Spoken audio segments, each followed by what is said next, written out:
Seenaa gabaabaa goota warquu yookiin maqaan qabsoo isaa Jaal Deebisaa nama jedhamu kan dhageessisnaa jechuudha.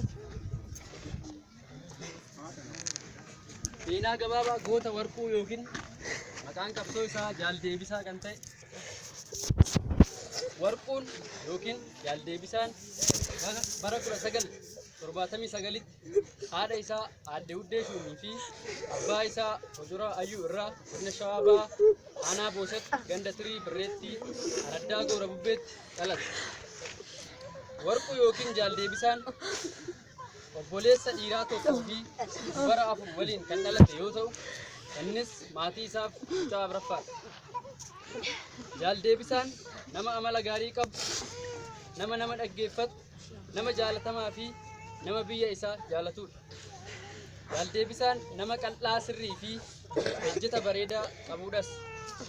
Akkasumas nama dhugaa leellisu, murannoo fi ejjennoo kan qabu ture.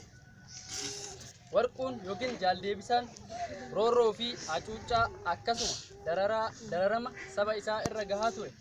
Obsuu dadhabuun dhalatee umrii 18ffaa isaatti bara 1997 qabsoo karaa nagaattiin qabsaa'ee uummata isaa dararaa jalaa baasuuf karaa dhaaba Koongirensii Federaalaa Oromoo yookiin KFO makamee qooda isaa baachaa ture.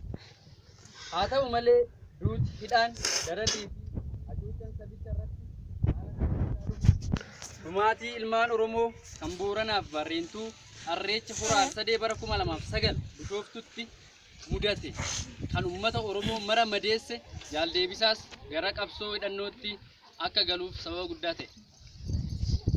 Warquu yookiin Jaal Deebisaan bara 2009 irraa eega qabsoo hidhannootti makamees Koomaandii Poostii mootummaa wayyaanee waliin kokkee wal qabee jaalleewwan isa fakkaatan waliin roorroo uummata isaa irra gahaa ture, qolachaa ture. Akkasuma Jaal Deebisaan cabuu lafa daangaa Oromiyaa kan Boosatiif Fantaallee irra gahaa ture. Adda durummaan aarsaa kaffalaa nama turee fi aantummaa sabaa fi dachee isaatiif nama agarsiiseera. Jaal Deebisaan jireenya isaa keessatti qabsoo uummanni Oromoo taasisaa ture irraa guyyaa tokko oolee kan hin beekne.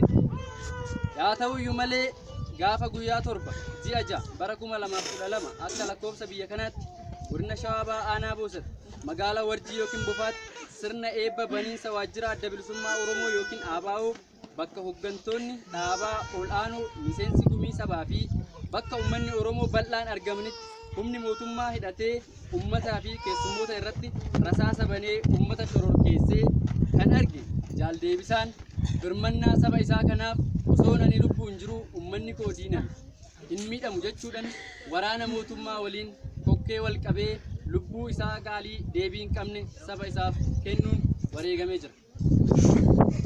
Akeeka aantummaa fi bilisummaa lammii isaafis akeekee darba.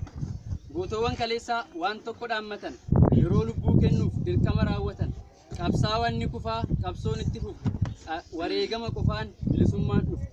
Akkas jedhe Warquunis jaallan nuti kufne isin itti fufaa, bakki keenya hin qaawwin warri jirtan cufaa jechuun fuula isaa nurraa naanneffate. Kanaaf Warquun kan du'e akka dhiiratti waan ta'eef maqaa jaallan qabsoo inni biraa lubbuu isaatiin wareegameetiin maatii fi firoottan isaatiif jajjabina hawwinaa.